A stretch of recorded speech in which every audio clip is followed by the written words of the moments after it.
There's a peculiar kind of evil in the world, not the kind that plots in shadows, sharpens knives, or draws maps of conquest.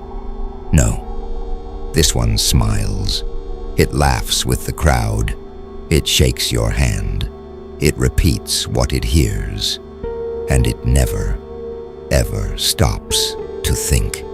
It's not evil that collapses empires. It's the silence that surrounds it. The minds that go unawakened. The people who nod, agree, comply, because that's just how things are.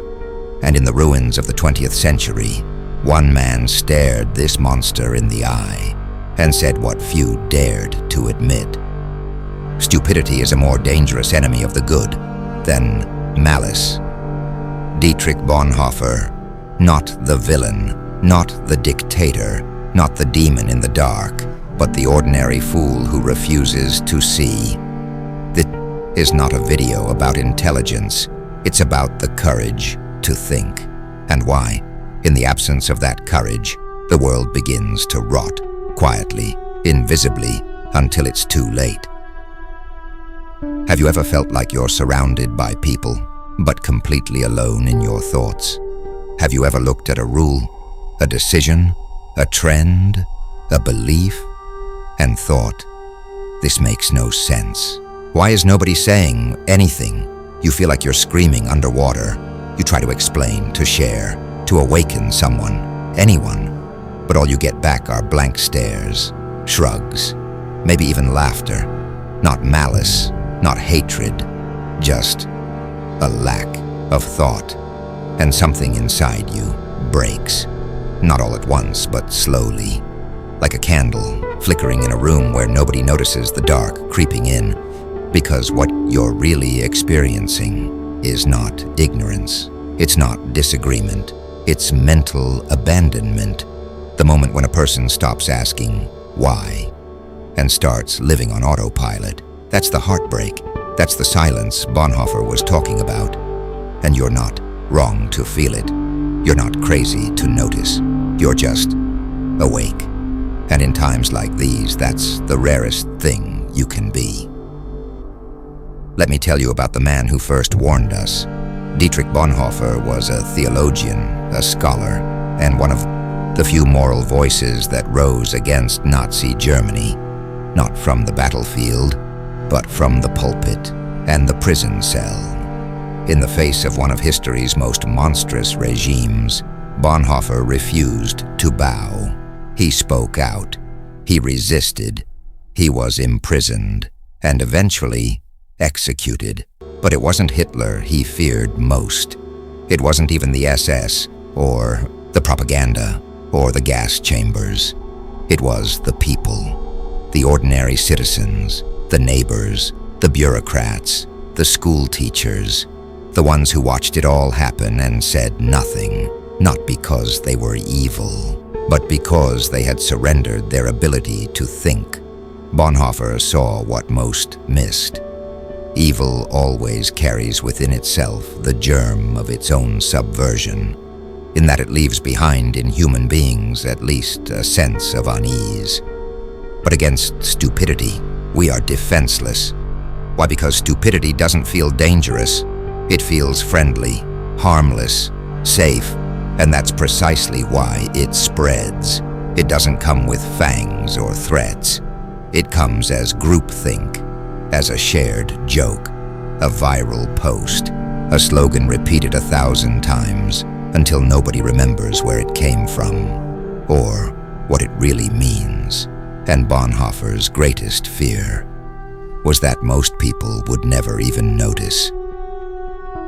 If this is resonating with you, if it's tapping into something you felt but couldn't quite name, then you are not alone. This space is for people like you, the thinkers, the questioners, the ones who feel too much in a world that's gone comfortably numb.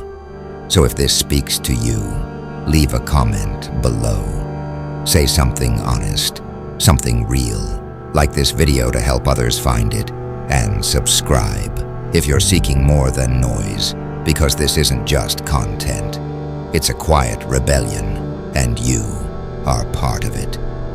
But here's the twist, the part that stings. Bonhoeffer wasn't just warning us about others, he was warning us about ourselves. You see, stupidity doesn't always look like ignorance. Sometimes it looks like comfort.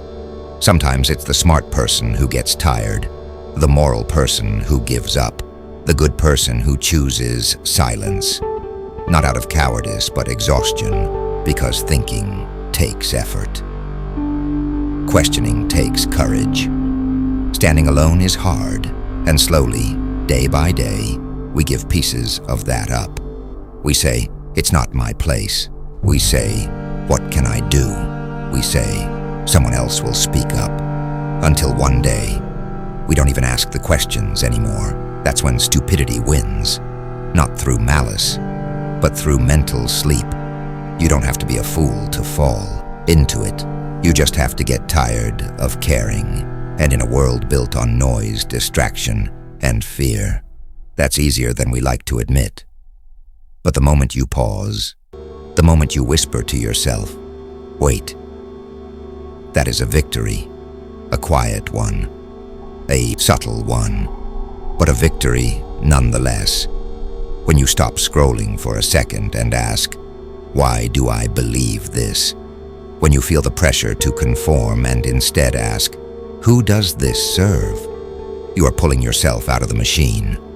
You are choosing to think, and that is revolutionary. You don't need to scream. You don't need to preach.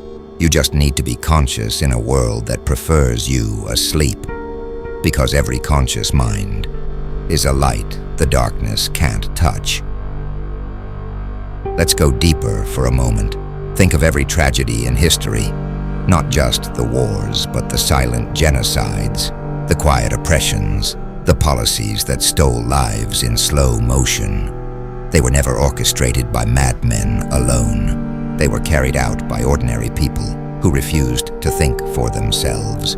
They signed the papers. They turned the keys. They looked the other way. They didn't hate. They didn't kill. They just obeyed. And it's not because they were monsters.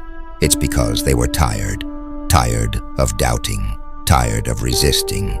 Tired of standing out. And in that fatigue, they surrendered the most sacred thing they had, their mind. Bonhoeffer didn't just warn us about this, he lived it, and his words echo across time not as a condemnation, but as a plea. Do not stop thinking, even when it's hard, especially when it's hard.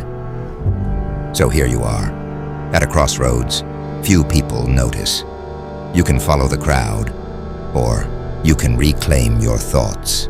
You can let the world think for you. Or you can quietly, courageously say, I will not obey blindly. I will not repeat without questioning. I will not betray my conscience for comfort. That is power, not loud, not glamorous, but real. Because every dictatorship begins in the mind. And so does every revolution. You don't need a podium. You don't need an army. You just need your own thoughts and the courage to listen to them. The world is loud, but truth is quiet. And it's waiting for you in your own reflection. So hold on to your mind, protect it, question everything, and never ever trade your clarity for comfort. Because in the end, that is how we change the world. If this stirred something in you, if it woke something up, then speak. Leave a comment below. Let others know they're not alone in their thoughts. Share this with someone who's starting to notice, starting to think. Like this video to amplify the signal in a world full of noise. And subscribe, not to follow, but to stand with others who still believe in thinking. Because maybe what the world needs most isn't more information, it's more reflection, more humanity, more minds like yours. Thank you for being here. Thank you for being awake.